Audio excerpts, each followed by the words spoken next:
का यात्रा। अब ये शुरुआत कहां से करते हैं, शुरुआत कहां से करेंगे? तो मैडम जो फर्स्ट आता है, तुम ध्यान सुनिएगा, कहानी को प्रेजेंट करना चाह रहे हैं। पहला जो था मैडम, पहला जो धर्म प्रचार किया वो कहाँ किए, कहाँ किए? बोध गया। पहला कहाँ किए? बोध गया। अब बोध गया में किए तो इनके दो चरवाहा मिलते, क्या मिलते हैं? दो चरवाहा मिलते, तपस्वी और क्या नाम है पूरा? तपस्वी।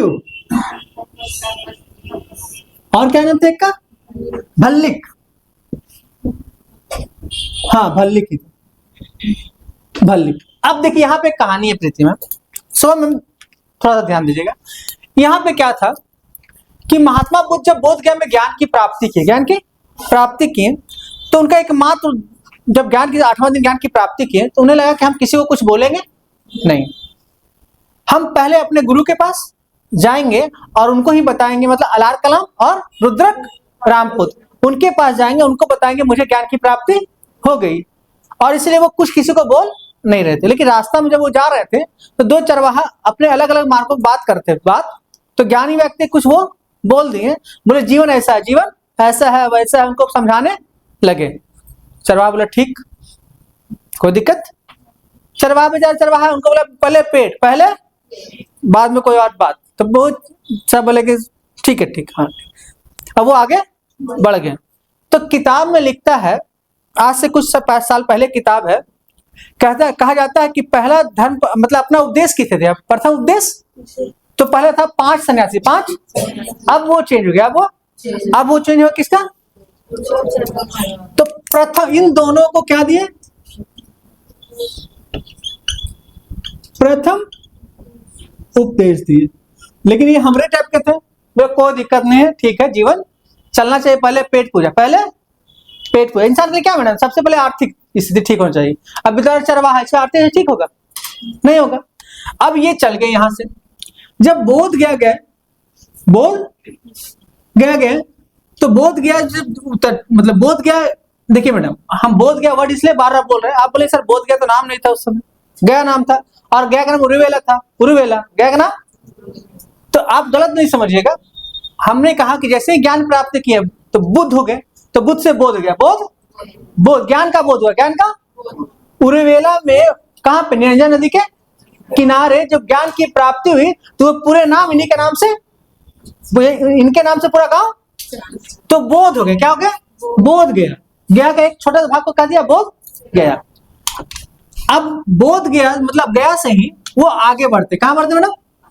अब वो सारनाथ जाते हैं। कहां जाते हैं? सारनाथ।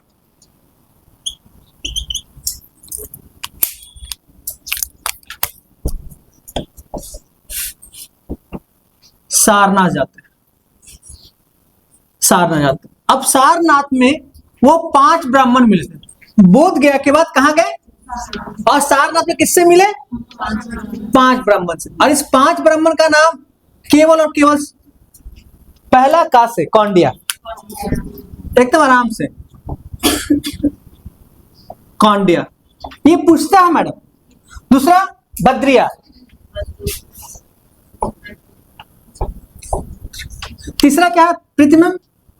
बप्पा या बप्पा, बप्पा, बाबूजी बोल दीजिए, कोई दिक्कत नहीं। चौथा क्या है मैडम? मां से नाम है महानामा, वेरी गुड। और 5वां क्या है मैडम? 80। 5वां क्या है? 80। ये 5 नाम, 5 ब्राह्मण लिख दिए, समझ जाएंगे बेटा, बेटा कोई दिक्कत? अब देखिए बेटा, ये 5 ब्राह्मण इनके मित्र थे, इनके किनके? गौतम बुद्ध के। किनके? गौतम बुद्ध के मित्र थे। कहां पे? बोध गया में। बोध जब सुजाता ने खीर खिलाया था, सुजाता ने, तो इन 5 ने इन्हें छोड़ दिया, छोड़। अब जब सारनाथ में देखिए कैसे हुआ मैडम, जब सारनाथ में दोनों के बीच डिस्कशन, संवाद होते हैं, डिस्कशन मतलब संवाद, बातचीत होते हैं, और बातचीत से इतना ज्यादा वो प्रभावित हो जाते हैं कि अब उनके पांव में गिर जाते हैं। और कहा जाता है कि वास्तविक रूप में, वास्तविक रूप में महात्मा बुद्ध द्वारा इस 5 ब्राह्मणों को ही प्रथम उपदेश, इसलिए कहते हैं धर्म चक्र परिवर्तन। क्या कहते हैं? धर्म चक्र परिवर्तन, धर्म चक्र परिवर्तन। तो कहते हैं सारनाथ में दिए गए उपदेश को, सारनाथ में दिए गए उपदेश को ही क्या कहते हैं? धर्म चक्र। और किसके किन 5 को दिए थे? इसको याद रखने बेटा, बहुत बार पूछता है। अब यहां पे क्या मिला मैडम? यहां पे और कोई मिले? यहां पे पूछता है, एक कहानी बनता है मैडम कि गौतम बुद्ध ने इन 5 ब्राह्मणों को किस विचारधारा में अपना उपदेश दिया? किस विचारधारा में? तो बोलेंगे हीनयान विचारधारा में। किसमें? हीनयान में। हीनयान का, किसका? हीनयान का उपदेश दिए, हीनयान का उपदेश दिए। किसका उपदेश दिए? अब हीनयान आगे चल के बहुत से भागों में बढ़ जाएगा। अब देखिए मैडम, सारनाथ जब जाते हैं, सारनाथ कहां पड़ता है मैडम? वाराणसी में, वाराणसी से आगे, ठीक है। अब देखिए जब सारनाथ पहुंचते मैडम, तो ये जब पहुंचते हैं यहाँ, ध्यान सुनिएगा सब लोग, यहाँ जब पहुंचे ये, तो यहाँ वर्षा होने लगा। क्या होने लगा अंजू मैम? वर्षा ऋतु स्टार्ट हुआ। तो महात्मा बुद्ध वर्षा ऋतु भ्रमण नहीं करते थे, भ्रमण। तो जब वर्षा शुरू हो गया या वर्षा ऋतु लिख देते, ज्यादा समझ में आएगा। वर्षा ऋतु शुरू हो गया तो यही रुक गए,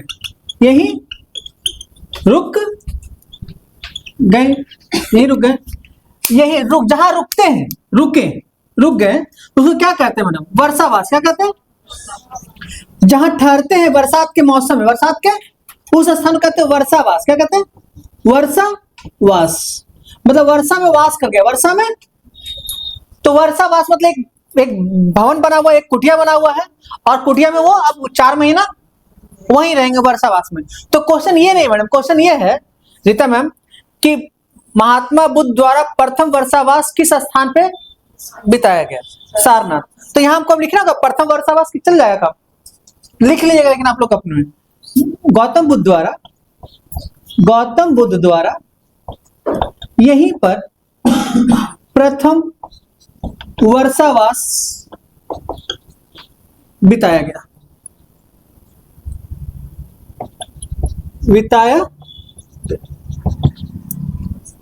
प्रथम वर्षावास बिताया गया।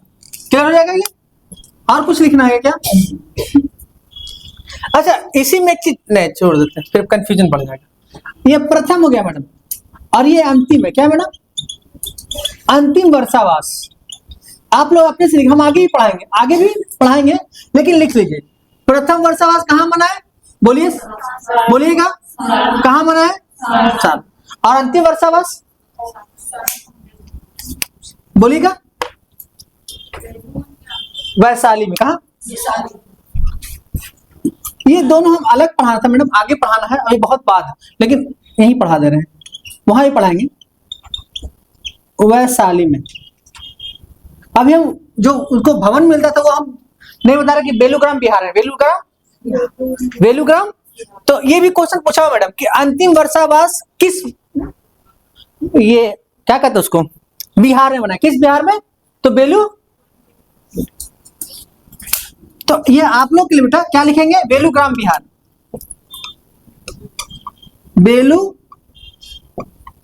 बेलूग्राम बिहार। हाँ वैशाली मैडम। सर्वाधिक वर्षावास श्रावस्ती में है, श्रावस्ती में। कहां पे? तो तीनों एक ही जगह हो गया मैडम। प्रथम कहां हुआ? प्रथम सारनाथ में, अंतिम सर्वाधिक श्रावस्ती में। सर्वाधिक जहां वर्ड आ जाएगा, सर्वाधिक वर्षावास, सर्वाधिक तो सर्वाधिक वर्षा कहाँ बीता है? श्रावस्ती में। सर्वाधिक शिष्य। अब सर्वाधिक उपदेश, ये तीनों क्वेश्चन पूछा हुआ है। सर्वाधिक उपदेश कहाँ दिए? तो क्या बोलेंगे? श्रावस्ती। आया बेटा समझ में आ रहा? तो ये तीनों के एक साथ लिखे, नीचे नीचे लिखे बेटा, जगह नहीं है इसलिए हम ऐसे लिख रहे हैं, आप लोग आराम से नीचे लिखिए। श्रावस्ती में ही मैडम एक चीज और आता है जिसकी कहानी हम लोग बहुत मजेदार से सुनते हैं और पढ़ते हैं, सुनते और पढ़ते हैं, वह है डाकू अंगुली मार। तो उसकी चर्चा हम श्रावस्ती पढ़ाएंगे तब आएंगे, जब हम पूर्ण रूप से पढ़ाएंगे तब। बस यहाँ हम ये बता रहे हैं अभी। अब तीसरा आते हैं, क्या आते हैं मैडम? तीसरा कोई बता सकते हैं तीसरा गए कहाँ? फिर भैया जब वाराणसी से दूर से तो वाराणसी ही जाएंगे ना, अभी जाएंगे वाराणसी। कहाँ जाएंगे? हमारे ससुराल पे ध्यान रखिए आप लोग, खाली दूसरा ससुराल पे ध्यान रखिए। वाराणसी, ये मेरे ससुराल गए थे। कहाँ गए थे? मेरे ससुराल। कोई दामाद इतना नहीं हो जाता हम ससुराल का नाम लेते हैं सुबह शाम।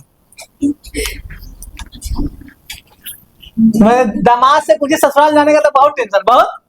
लेकिन देखो हम दामाद दिन भर में 5 बार नाम लेते हैं,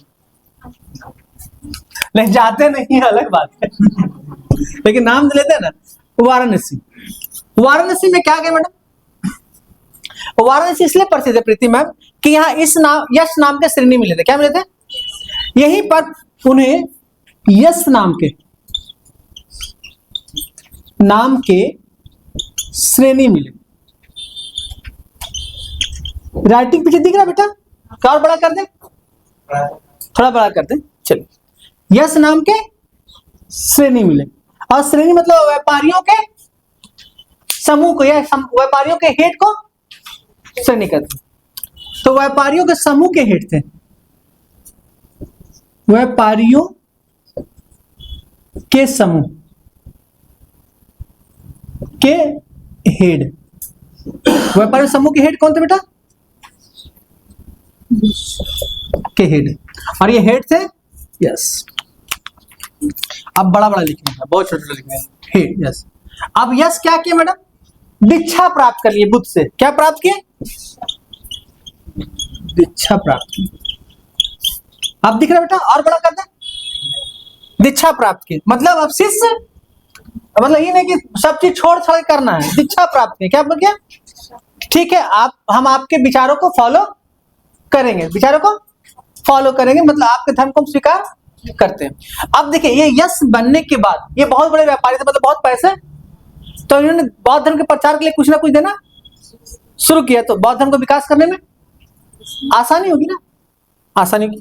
अब प्रीति मैम पहली बार यहीं पर बुद्ध द्वारा क्या बनाया, गठन क्या कहते हैं मैडम? बौद्ध भिक्षु संघ। बौद्ध भिक्षु संघ। यहीं और बड़ा लिखते हैं इसको, फिर बाबू परेशान हो जाते हैं। यहीं पर बुद्ध द्वारा बौद्ध भिक्षु संघ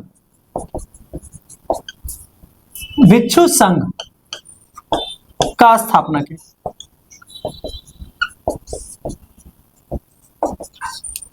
यहीं पर बौद्ध भिक्षु संघ का स्थापना। वाराणसी में क्या क्या दो काम कितना हुआ मैडम? बताइएगा। पहला ये इंपॉर्टेंट है। दूसरा पॉइंट ये तो पूछता है कि बौद्ध भिक्षु संघ का स्थापना कहाँ हुआ, तो क्या बोलेंगे? वाराणसी। अब चौथा आते हैं। वाराणसी के बाद कहाँ जाएंगे? अब वो थक गए थे। क्या कहते? थक गए थे घूमते घूमते, और फिर अपना पुराना जगह गया याद आ गए। और कहाँ है? उरुवेला। कहाँ है? उरुवेला मतलब गया। उरुवेला मतलब कहाँ गए बेटा? गया। अब गया में गए, जब वो आए तो यहां पर एक संगठन मिला। क्या मिला? 30 युवाओं का संगठन। कितना संगठन था? कहीं 28 लिखता, कहीं 30 लिखता, कहीं 35 लिखता, सब अलग अलग लिखता सब। तो हमने युवाओं का संगठन लिखा, हम क्या लिखे बेटा? युवाओं का संगठन मिला। क्या मिला? युवाओं का संगठन मिला। अब इस संगठन का जो हेड था, यही जानते हैं, वो नाम था बेटा भद्रा। क्या नाम था?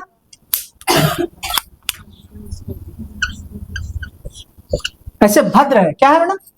लेकिन किताब में भद्रा कर देता है, लेकिन भद्र नाम है, रियल का नाम क्या है बेटा? भद्र। तो ये भद्र मिले। आपको हम कल एक कहानी सुनाए थे कि कहानी ये था कि महात्मा बुद्ध ज्ञान की प्राप्ति के लिए कहाँ जाते हैं मैडम? अलार कलाम के पास। अलार कलाम के पास। और अलार कलाम कहाँ के थे? वैशाली के थे। और वैशाली में वो सांख्य दर्शन ग्रहण करते हैं, लेकिन संतुष्टि और वो योग दर्शन के लिए कहाँ जाते हैं? बस यही जाना चाहते, राजगृह जाते हैं। दीप्ति बेटा, जब राजगृह जाते हैं तो पहले वो रुद्रक रामपुत्र से नहीं मिलते हैं, पहले किससे मिलते हैं? बिंबिसार से। किससे मिलते हैं? किससे मिलते हैं? और बिंबिसार मतलब सम्मान के साथ उनको अपने महल में लेके आते, खुद जाकर, क्योंकि वो भी राजकुमार थे ना, और राज छोड़कर संसार को, राजपाट को संसार की सेवा के लिए त्याग दिए। तो ये सुनकर बिंबिसार उनके पास जाते हैं, उनको बहुत सम्मान के साथ अपने महल में लाते हैं। अब यहाँ पे बहुत मजेदार बात होती है, दोनों बीच पम्मी मैम लगभग 1.5 घंटा तक संवाद होता है, 1.5 से 2 घंटा तक, और आराम से किसी को बोला जाता है, कोई डिस्टर्ब। और इतना ज्यादा लंबा चौड़ा भाष होता है कि बिंबिसार अंततः गौतम बुद्ध के चरणों में गिर जाते हैं और वो बोलते हैं कि आज से आप हर्यक वंश का शासक घोषित किए जाते हैं और मैं आपका अनुज रहूंगा, आपका सेवक रहूंगा। आपका गौतम बुद्ध कहते हैं कि सुख को मैंने इसलिए छोड़ा कि मैं संसार का सेवा कर सकूं और आप उसी बंधन में मुझे बांध रहे हैं, ये मुझे क्षमा करें।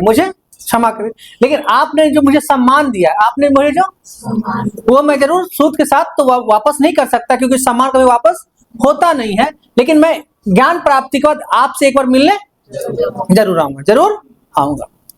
अब क्या होता है, जैसे वो ज्ञान प्राप्ति करते हैं तो उर्वेला से, गया से, अब ये कहां जाएंगे?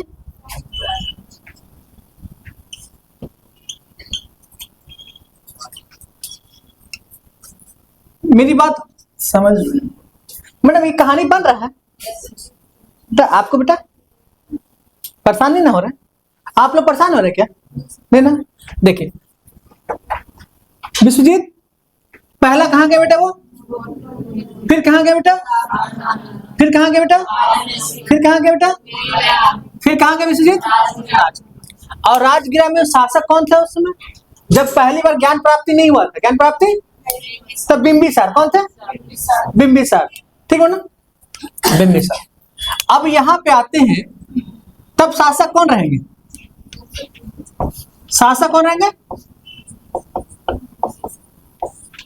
ये क्या थे?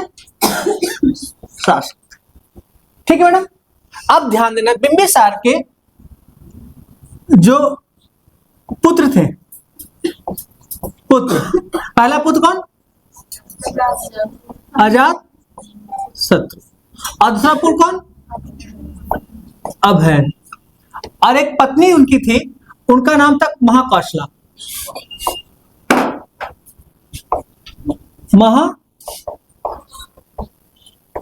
किस वंश की थी?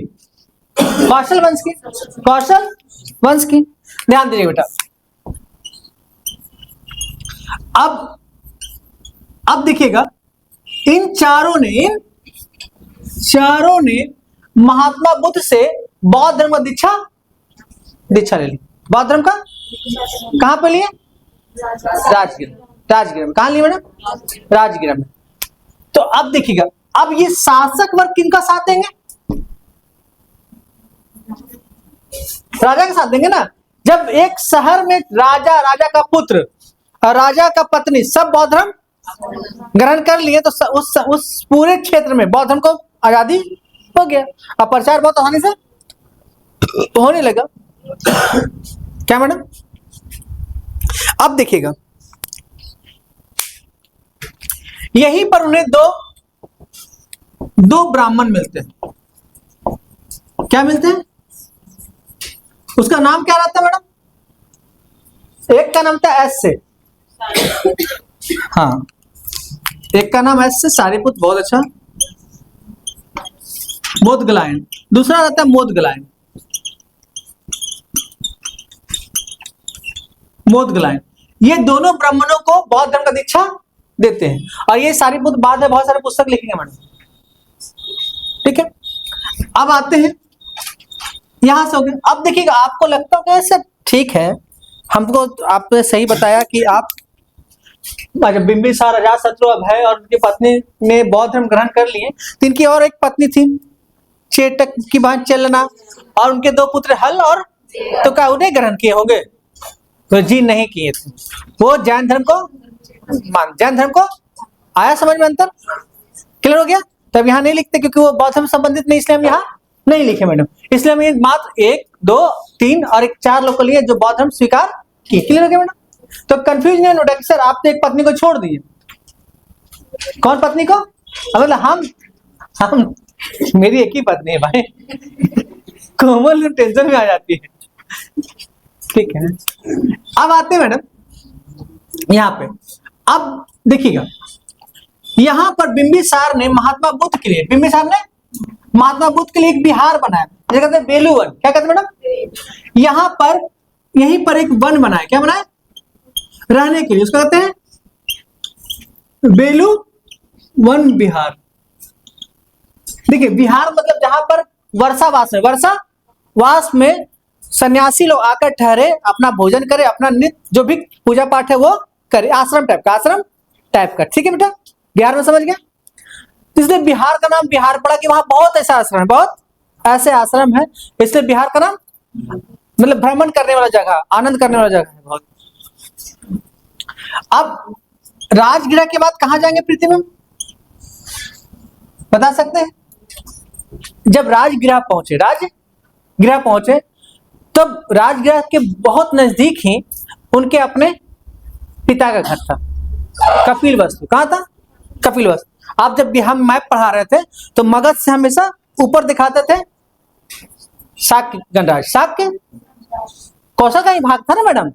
तो जैसे ये मगध है, ये मगध है, और मगध से यहाँ पर कौशल है, और कौशल का जस्ट यहाँ पर क्या है, जैसे ऐसे नहीं समझ में आएगा, क्या आ जाएगा समझ में। ये देखिएगा मैडम, ये है मगध, ये मगध, ये हो गया कौशल, ये हो गया कौशल, और ये कौशल के ठीक बगल में, ठीक इसी के क्षेत्र के अंदर कौन आते हैं? शाक्य गणराज, शाक्य गणराज आते हैं। तो मगध से नजदीक पड़ता था, मगध से नजदीक पड़ता था। और तब पता चला, अब पहले लिखते हैं, अब राजगृह के बाद कहां पहुंचे बेटा?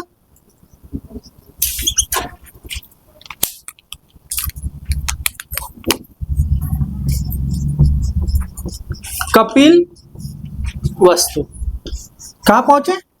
कपिल वस्तु। अब कपिल वस्तु पहुंचे तो इनके एक भाई थे, नंदीवर्धन। भाई का नाम क्या था? बुद्ध भगवान के भाई का नाम, बुद्ध भगवान के भाई का नाम, सौतेले भाई का नाम देवदत्त। सौतेले भाई का नाम, सौतेले भाई का नाम, सौतेले भाई का नाम, जोर से बोलिए, आगे वाले पीछे वाले देवदत्त। ठीक है, पायल क्या बोले हम?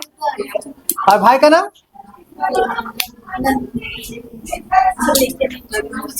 हाँ, नंदीवर्धन। नंदी आगे लिखाएंगे हम सब, चलिए लिख ही देते हैं। भाई कौन थे बेटा? नंदी। भाई कौन थे? और पिता का नाम क्या होगा? शुद्धोधन। ये थे पिता। अब मजा है। अब शुद्धोधन बहुत बुजुर्ग हो गए मैडम, बुजुर्ग हो गए। अब शासन चलाने में वो सामर्थ्य नहीं थे। जिनका पुत्र का उम्र 35 साल हो गया, 35 साल हो गया हो, तो पिता का उम्र लगभग 60 साल के आसपास हो चला था। तब उन्हें लगा कि अब मुझसे शासन अनामिका बेटा नहीं हो रहा नीलम, तो हम करें क्या? तो बुद्ध तो चल गए, बड़े पुत्र तो अब जो छोटा पुत्र नंदीवर्धन था उनको बोला क्या, गद्दी संभालो, अब हमसे हो नहीं रहा। अब ध्यान सुनिए बेटा, अब इस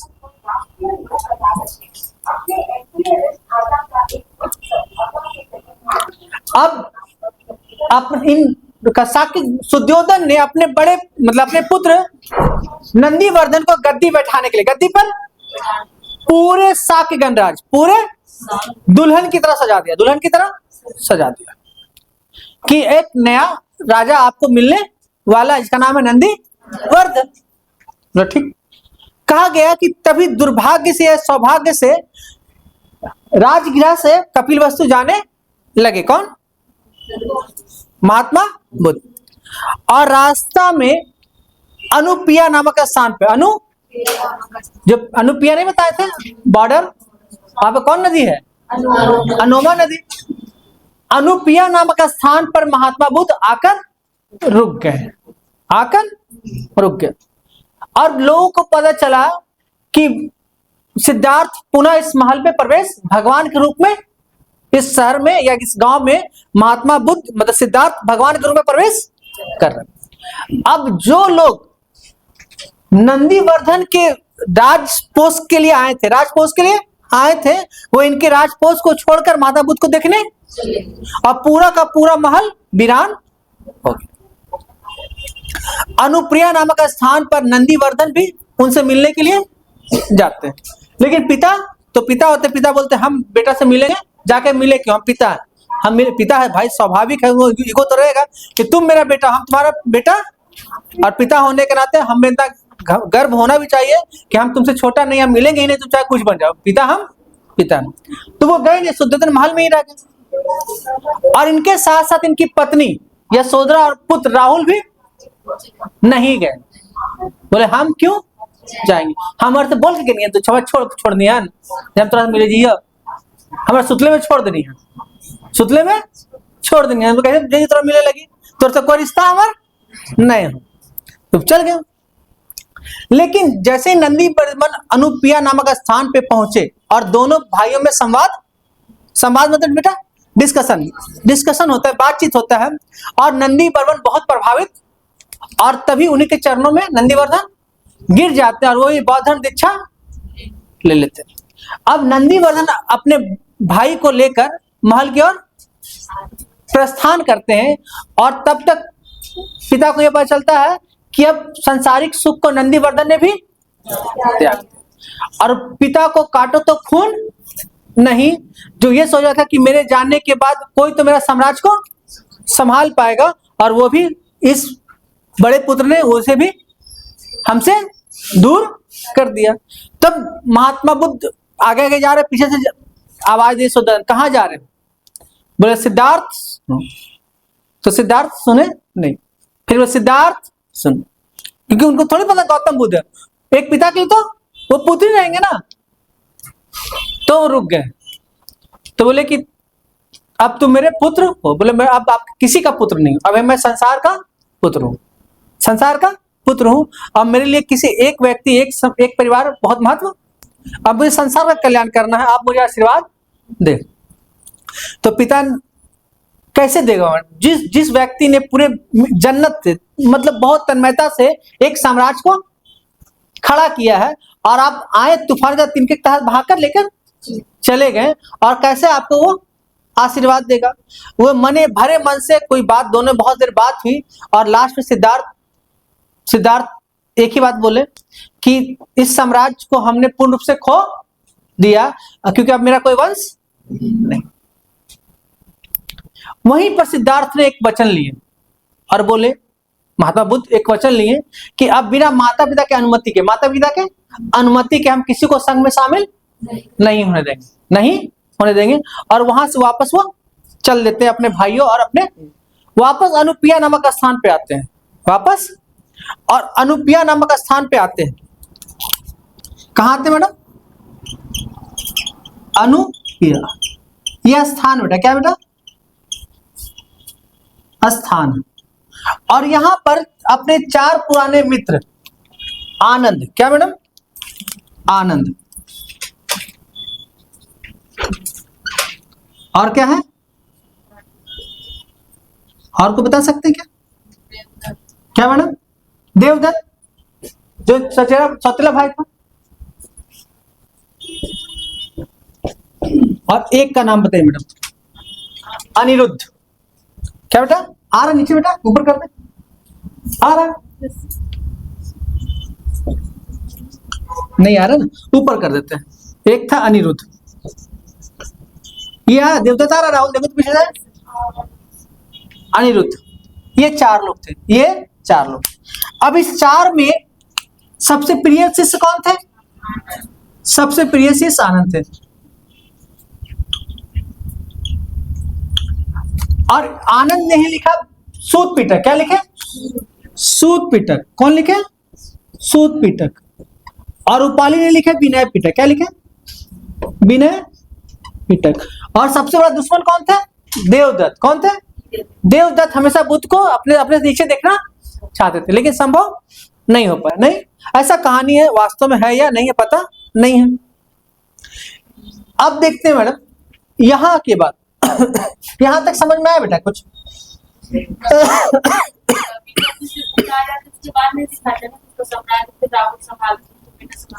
ना नहीं दिखाते ना।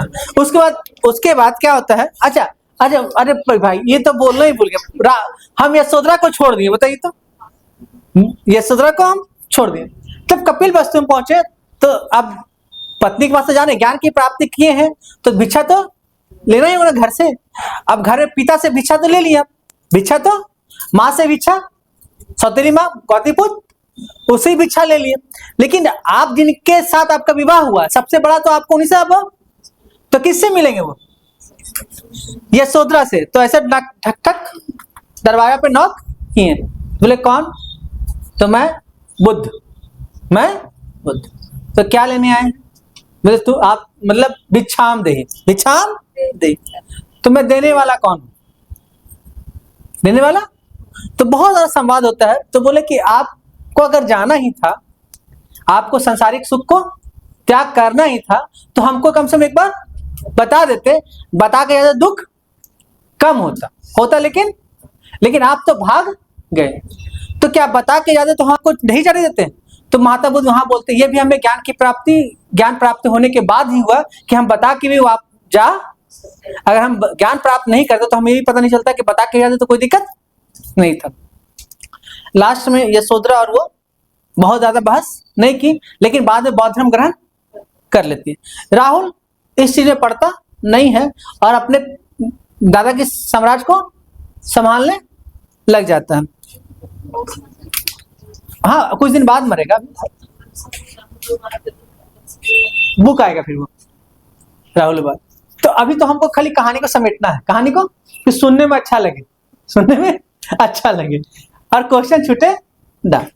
अब आइए यहाँ पे विनय पिटक और सूत पिटक। ठीक है बेटा, ये क्या बुक है? ये दोनों क्या है बेटा?